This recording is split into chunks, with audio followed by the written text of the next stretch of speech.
Hello, students. Welcome to lecture two of our NASBITE related course. I'm going to go through this pretty quickly, so hang on. Um, we're in your written materials, you'll see two parts, 2 and 2A. I'm going to start with 2A. And basically, this is a great lecture to give you basically legal advice on how to not commit a felony when you are in doing international trade. It's something a lot of that people have no idea. So let me go ahead and share.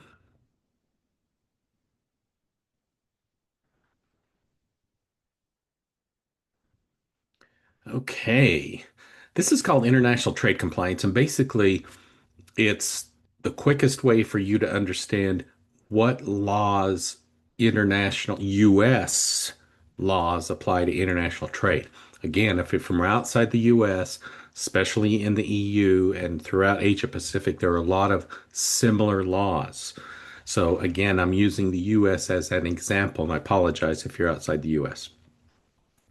Now, if you violate these laws, various things could happen. You could get a denial order from the US government, which means you're done doing international trade for 10 years. You can imagine how that could be catastrophic if a significant amount of your business is in international commerce. Second, you can have what's known as the administrative. It's sort of a non-criminal penalty, 11,000 per count, et cetera, 200 per count. And per count is just the feds will say, oh, if you did 10 transactions, that's 10 counts. So we got you up to 2.5 million. And that's a way for people to do a plea bargain and get down. Criminal, good heavens, $1 million fine and 20 years in prison per count. There was a Houston-based company that paid $100 million penalty back in 2013, additional penalty, debarment, and also they can seize your goods. All right. So, what are the requirements? Let's just put it into 10 steps. First, six have to do with you getting a license to be able to export from the US. Okay. And then there are four add-ons. So one through six have to do with licensing. Number one, if you are exporting or importing military or paramilitary items, then you have to have a license. These are known as defense articles and defense services. How do I know what is a defense article, defense service?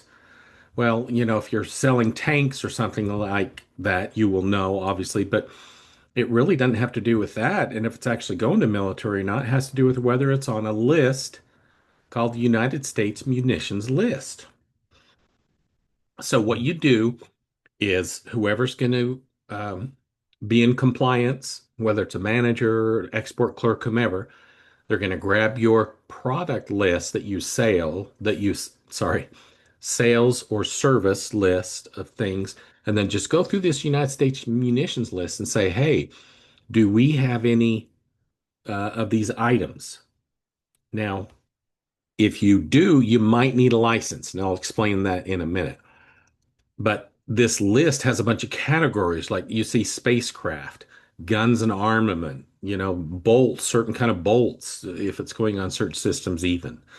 So if you don't know, there's no what's known as a commodity jurisdiction process. You can go to the feds and say, hey, we manufacture this. Is it on this list? It's kind of vague. I wouldn't recommend that unless it's a brand new product, because if you do that, the feds can come into your plant now and say, oh, you've been exporting this for 10 years and you should have had licenses. So, by the way, everybody's going to jail and it's millions of dollars of fines. So, I would have someone who understands it. Now, if you have a, if you sell a product or service that is on that list, here's a list of things that you have to do. For example, you have to register with the Department of Defense, you have to have a license to export, etc. I'll let you read through that. Number two, even if you don't have sell items or services that are on that list, the military list, United States munitions list, you might have something that is called Oh, but let me back up. So the military items, defense articles, basically you will then need to determine where you're selling it. For example, a number of them you might be able to export to Canada with no license, but if you're sending to China, you would need a license. Now, let's go back here to number two, dual use. If your products have a potential military application, then they might be called dual use items. In other words, I came up with some night vision goggles for I invented for my airsoft gun or, place to playing with my buddies and paintball. That's what I'm thinking of, paintball. Well, that type of item might be on a list called the Commerce Control List that says you may have to have a license to export depending on where it goes. Let me walk you through that real quickly. First thing you do is you find your good. This one happens to be marine gas turbine engines. Then you see these controls. National security is NS, AT is anti-terrorism, and you say, what does it mean, column? Well, then I have to go to the commerce country chart, and if I am selling a product that was, what was it, AT columns to Albania, no problem. No X's means I don't need a license. Now, the other was NS column 2, national security. Here you see the national security columns. If I am sending it to Australia, I don't need a license. However, if I'm sending it to Afghanistan, I have to have a license. So it's similar to driving. If you're driving on a suspended license, you you you're you will be given a ticket not for driving, but for driving without a license. Similarly, in this arena, you will get a you might get a conviction for exporting without a license. Number three, there are certain countries that are subject to comprehensive embargoes right now. Now, these change over time, but these are some of the major ones: Cuba, Iran, North Korea, Sudan. And you understand the political reasoning behind that, although Cuba's harder to understand why we have sanctions, but it's a political thing at this point. So basically, what you want to do is in your systems, just put in, and you'll see that there are websites to check, but put in certain countries that you do not ship to, sell to. These are very serious penalties if you get caught doing this, very serious criminal penalties. So just in your order entry system, just show ship to, sell to. In those fields in your order entry system, if any of these countries come up, it's just you cannot sell there. I'll let you look through these. I'm going to let you read this slide, but basically, let me give you a hypothetical. If you go to your company's Singapore office, let's say Buenos Aires office, and they are selling to Iran, even though they're selling, South American goods to Iran, you as a U.S. citizen can have nothing to do with it, or you will have committed a felony, possibly. Now, what's number four? Again, we're in licensing controls, specially designated nationals, terrorists, etc. This basically are your customers, end user. So online, and there's software to help you do this. There are a list of persons to whom U.S. entities cannot sell. Again, EU, other areas of the world have the same thing, but just their own lists. This is self-evident why these type of individuals or companies are on the list. So what you do, you literally just go jump on that tool and you screen to make sure your customers are not on there because you can't sell to them. It could be a felony if you do. Well, let's just make it very, very simple. So what do? On day one, I just get my existing database of all customers and I compare them to this list. Again, there's relatively cheap software to do that, to run that. If you find somebody's on that list, you better just say, don't send any more. They're done. Number two, the list is amended from time to time, and you can just put yourself on an email list with Commerce, Department of Commerce, and like each week they might come up with five new entities that are prohibited. You can't sell to them. Then you just look at the five new entities and look at your customer list. Number three, anytime you get a new customer, that is, they're not in your existing database, I would screen those against these prohibited lists to make sure you're not selling to someone to whom you are prohibited from selling. Also, you can't sell into these applications generally without a license. Again, these are international sales. Everything I've told you thus far is an international sale. Now, footnote, if you're selling to someone domestically, that is in this scenario in the US, but you know they're exporting outside the US, you probably should make these same screening issues. So basically, on order entry, you got to have these four things and say, is it for any of these applications? If it is, stop. You have to go get a license. Six, this is a little more convoluted, but basically the easiest way to understand this is back on the number one, the military items or defense articles, they call it. In associated with those articles is various intelligence, design plans, stuff like that. And basically, if it is controlled military items, defense articles, then the proprietary data that goes with it also cannot be exported. So, not just the product itself, but you can't export the data, and that's proprietary data basically without a license. So, the thought here is if you have an employee in the US who is not in one of these categories at the bottom, you can't let them see this controlled data or it's considered you're exporting it and it can be a felony.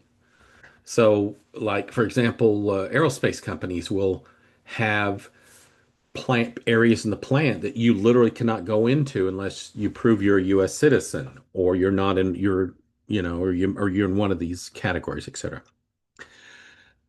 Now, we've talked about the six types of controls that make you get a license.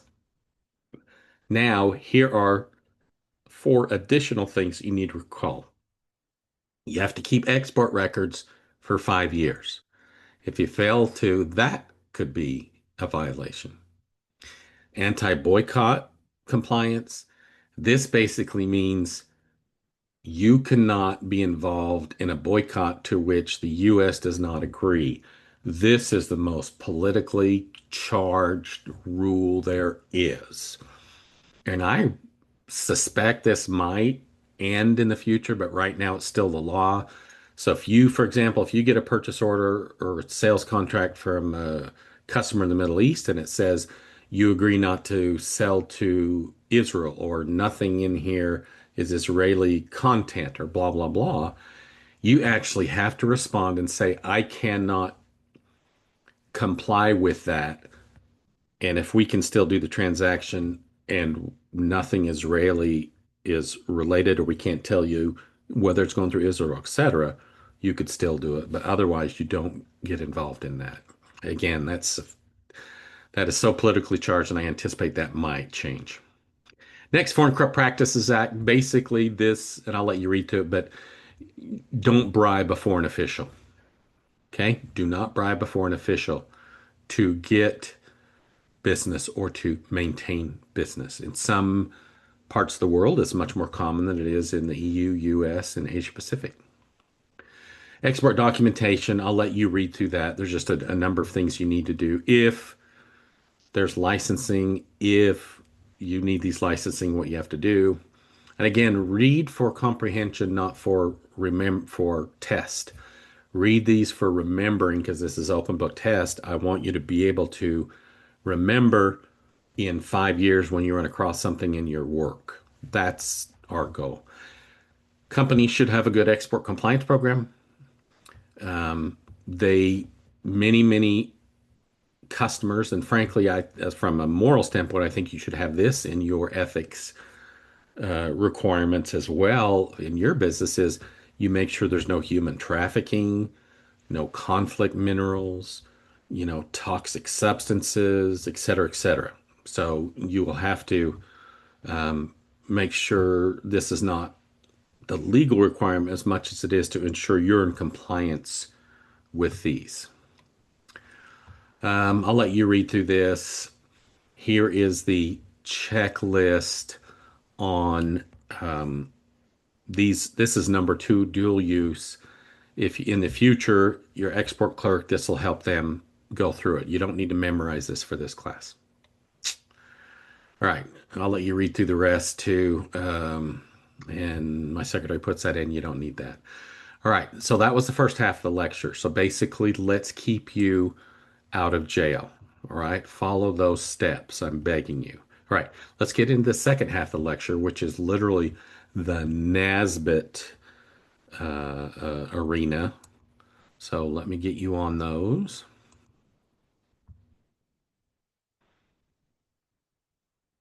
All right, here we go.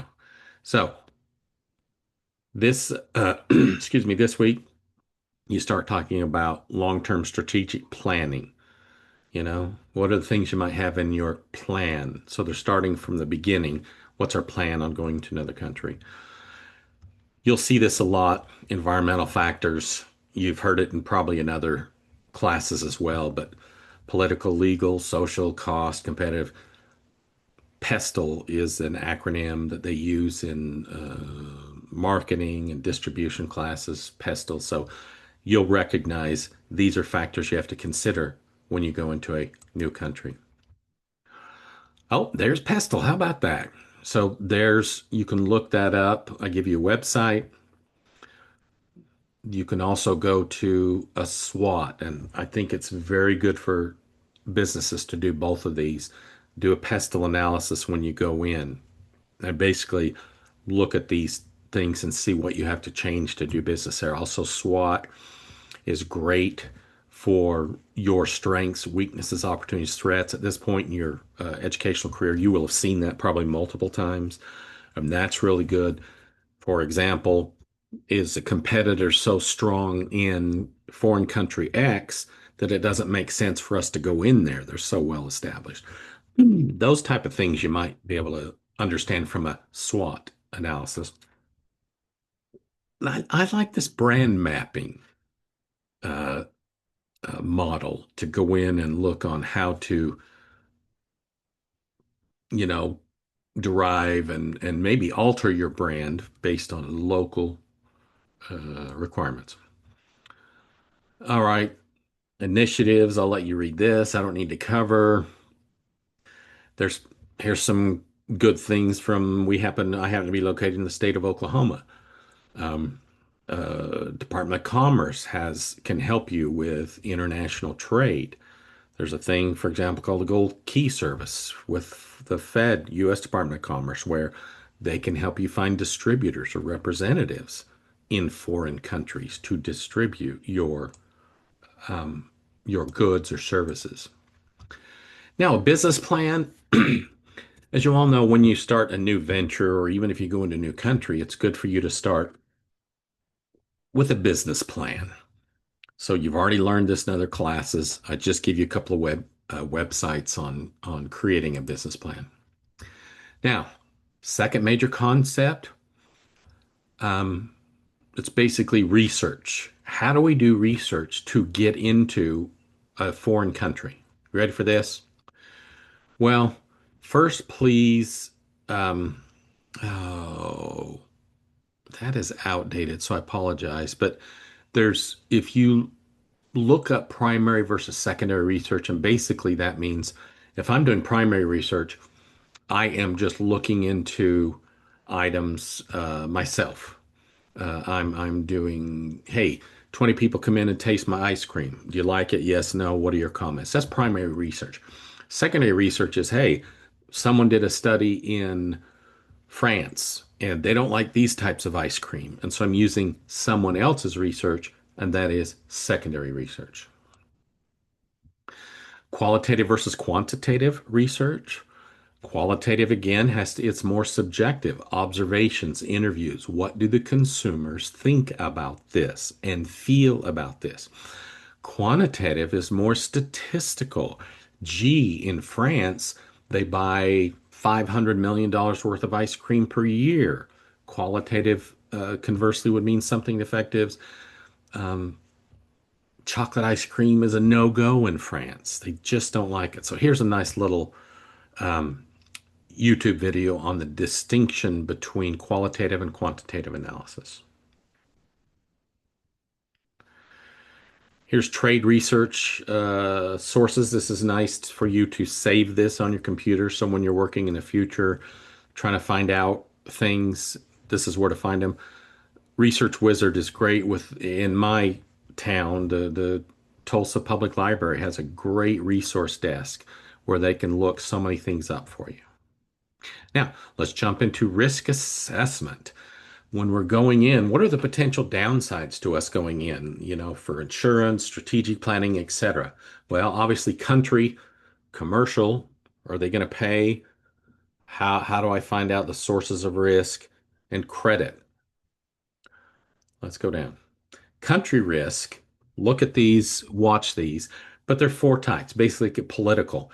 Um, South Korea, as I am recording this, South Korea is in changing over regimes. There's been, the former prime minister thrown in jail, etc. Economic risks. For example, if I'm selling into some countries in South America, there's catastrophic inflation. That might be an economic risk. If I sell this and get money back in 6 months, what I get back may not be worth that much. Legal risks. Obviously, do I have to do this marking, this branding, this product's liability, etc.? And cultural risks, we talked about that last week. I'll let you read through political and watch these YouTube videos, political and economic.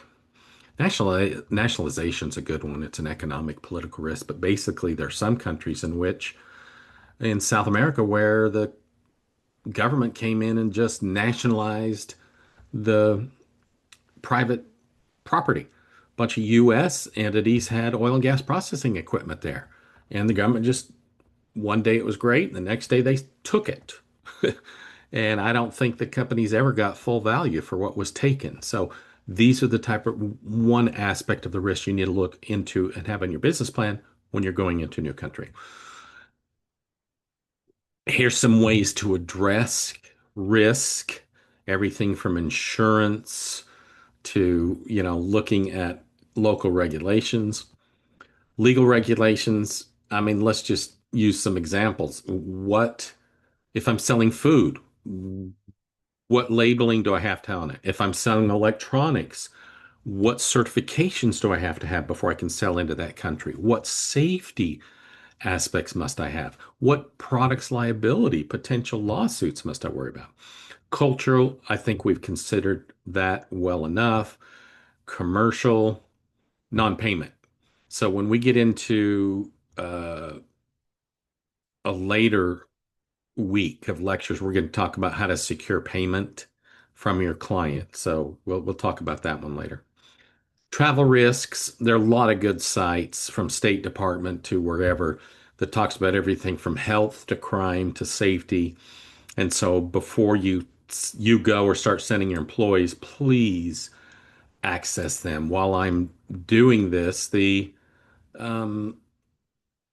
South Africa, for example, is in a really tough spot.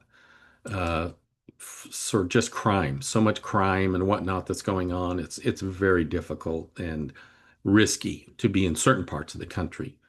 I have some salespeople that go there and never leave the hotel, other than with, you know, public trans or specific transport, private transport, going to the customer and back, etc.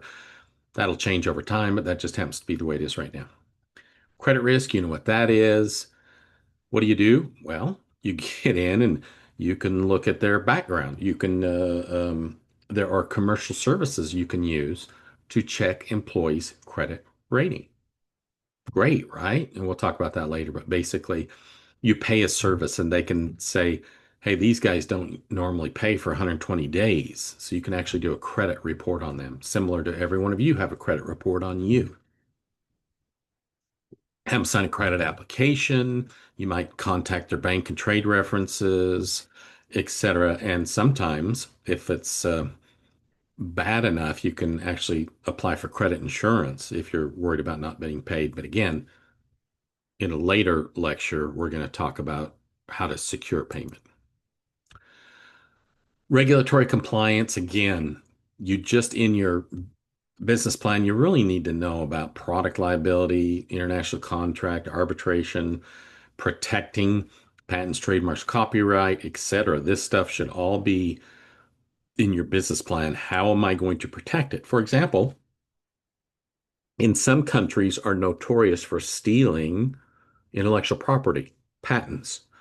And so sometimes some companies don't even manufacture or sell into that country. Should you go to the intellectual property administrative agency there and register in that country? These are type of things you need to consider. Right. General liability. Let me just first make a distinction: criminal versus civil. A criminal type of case is when the state, the nation, etc., is going after a company or an individual.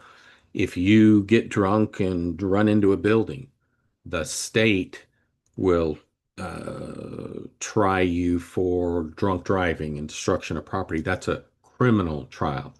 Civil, on the other hand, is usually between or among private properties.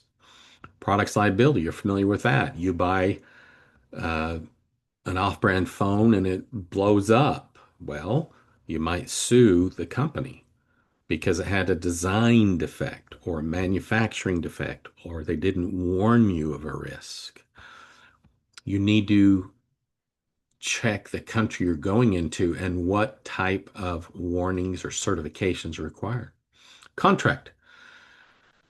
This is so in depth and it's really more of a business law question, but basically, you need to understand which country's law applies. And if you don't in a sale contract or purchase contract, if you don't designate, then most countries, not every country, but most countries will defer to what's known as this United Nations Convention for the International Sale of Goods. And it's basically the UN passed a number of rules how to interpret contracts. I always, in my contracts, put this is interpreted based on the seller's um, country, and if there's going to be a lawsuit, you have to come to the seller's country, et cetera, et cetera. So it depends on protecting your company. All right. If you do get involved in a dispute with a customer, how are you going to resolve it? Well, there are various ways. A lot of people think about litigation. Well, we are just going to go to trial. We're going to sue you. Well, what if you don't want all of your information public record, which in most instances it is in a trial? It might look bad. Well, you could either go to arbitration or mediation. Arbitration basically is that let's say there's two people. Somebody is threatening to sue your company, and either in your sale contract or you volunteer, why don't we go to arbitration? And basically, it's a private individual. There's no record. The arbitrator is like a judge, but you're not in a courtroom. It's not public record, et cetera. And you both have to follow arbitration. Many companies will go to mediation. That is just voluntary. Both of you go, there's a mediator, and the mediator can suggest settlement, but it's still up to you and the party that has a claim against you to decide whether or not you settle. Now, obviously, litigation is the most expensive and it is the most public. So that's why a lot of companies are now choosing either arbitration or mediation. We talked for a moment about intellectual property. Basically, intellectual property means something you can't touch. Okay. It's an idea, it's a design, it's a trademark, a copyright. Um, so let's see. Let's unpack that a bit. Patents, basically, you go to a country, and again, to get protection, you have to apply in every country where you want protection. Some, like the EU, has an EU-wide designation, but generally you go to the country and say, I have a new, it's a utility patent, a design patent, or a plant patent. And basically it has to meet these items. It has to be novel, which means new. It has to have utility, useful. In other words, I came up with a way to, you know, some fanciful idea that's a cartoon or something. Well, that's not utility. That's not the patent office. It's really for things that can be used in business. It's not obvious because someone who's fighting your patent might say, oh my gosh, it's not really an inventive step. Anybody could have known that. Oh, you can use this right-handed or left-handed, for example. That's so obvious that you can't give someone a patent for that aspect. Next, it has to be registered. Okay. Now, don't forget the trade-off. If you patent, everyone in the world can see what the patent is. Some companies do not register their patents simply so they can, other companies in other countries don't do knockoffs based on their patent. So that's a decision that you and your lawyers should make on, is it prudent to patent something and it becomes published? Well, what's a trademark? A trademark can be registered and protected as well. Here's three: Zoom, Southwest, IKEA.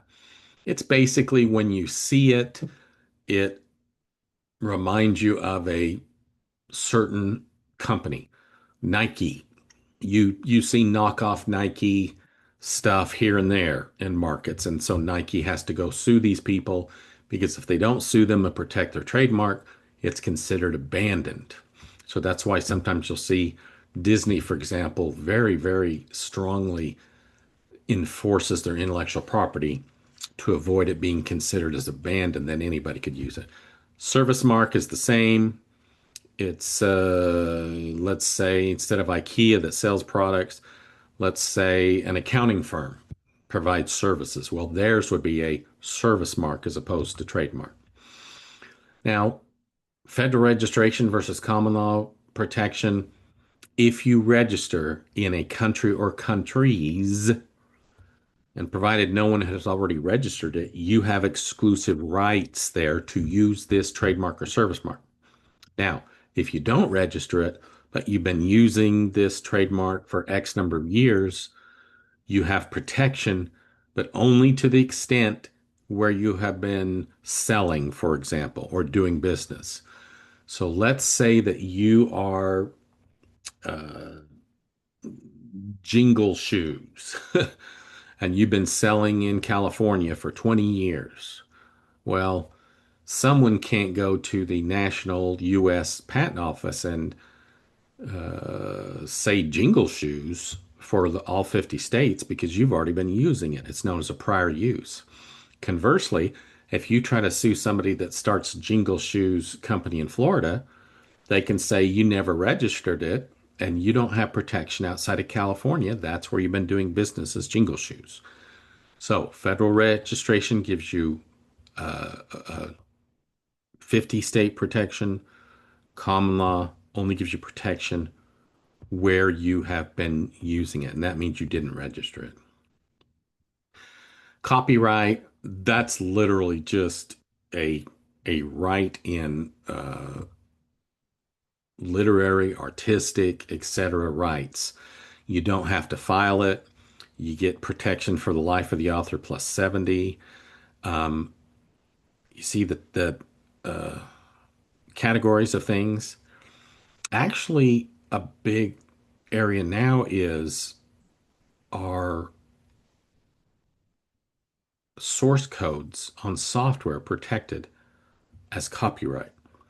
And various courts have said yes, indeed they are. But anyway, that's a discussion for another day. Finally, let's talk about trade secrets. Basically, there's a thing called a trade secret, and that means I probably haven't registered as a patent. Let's say I know a specific way to create a product, but I don't want to go patent it because I don't want, knockoffs of it in countries around the world. So basically, I have a manufacturing method, but I don't tell anybody. I require all my employees to sign non-disclosure agreements. I don't let people take photographs, et cetera, et cetera. Well, in every state in the US anyway, and in many countries, that would be known as a trade secret. And if someone, for example, came in and took pictures of my manufacturing method, I could sue them for theft of a trade secret. There can be both civil and criminal prosecutions for that. All right, much to your joy, that is the end of lecture two, and we will see you next week.